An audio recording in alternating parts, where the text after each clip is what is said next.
SB19, mayroon nga bang nagka-copycat? Anyway, isa nga pong post ang ibinahagi ng isang 18 na si Rose Silva at narito ang kanyang panawagan. How do we report fake fan account in Weverse?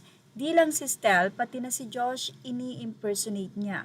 Mawiwindang ka na, sinagot nila yung comment mo pero di pala naghahanap lang yata ng mass scam. Buti na lang binasa ko ng maayos at inalala ko ang mga cybercrime seminars ko. Same message ang pinadala sa akin coming from Stel and Josh. Para po mas makita nyo, narito yung notification, SB19 Josh, SB19 Stel, and SB19 Stel. At eto po yung replies. Mula kay Josh, sabi nito, thanks for being such an amazing fan. Your comments really caught my attention. And I truly appreciate your support. Keep cheering me on as I continue bringing you more entertainment. You can send me a personal message on Telegram using my ID below. Tapos nakaturo doon ang @Josh20R. Nagulat siya dahil same ng message na ito ay mayroon ding notification at reply mula kay Stel na parehong-pareho ang mensahe. Nako, mukhang hindi biro ang panawagan na ito, mukhang dapat ito ay matugunan ng Weverse. Kung mayroon ngang mga fake accounts na pwedeng gumawa doon, ay maraming fans ang matutuwa of course kung nakakausap nila ng personal ang SB19 pero hindi talaga sila ito. May pagkakataon na talagang pwede silang maggamit sa nasabi nga pong mapagsamantalang mga tao. Ibinahagi din ng isang fan ang natanggap niya na mula naman daw kay Ken. Say nito, I want to say a huge thank you for your endless love and support towards my career. You are a lucky fan who received a gift. Congratulations! Here is my Telegram app and user at Philip John Suson.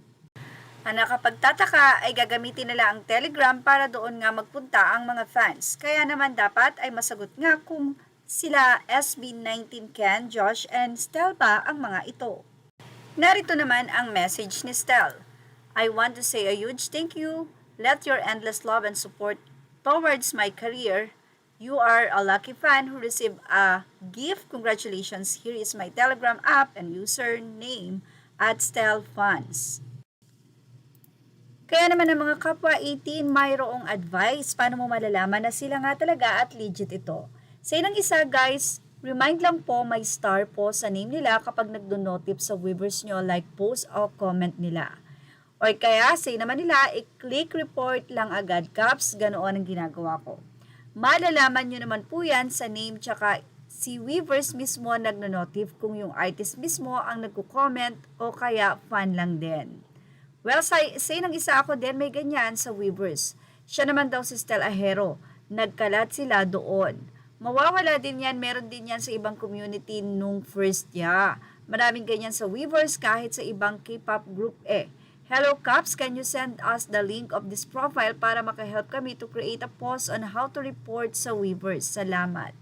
So ayan po ang legit na profile ni Stel, ibinahagi nila. Sa ibang update naman, ibinahagi ng ABS-CBN ang nasabi nga pong reflection ng SB19 sa kanilang past at ang pagbabahagi ni Pinunong Pablo. Aniya a reflection on the past and a celebration of the future. This is how SB19's leader Pablo described the group's sophomore album, Wakas at Simula, which will drop on March 27. Ilang araw na lang po ang inaantay. Well, yan po ang ating showbiz snap update. Images are all credit to the rightful owners. Please like, share, and subscribe. Thank you for watching.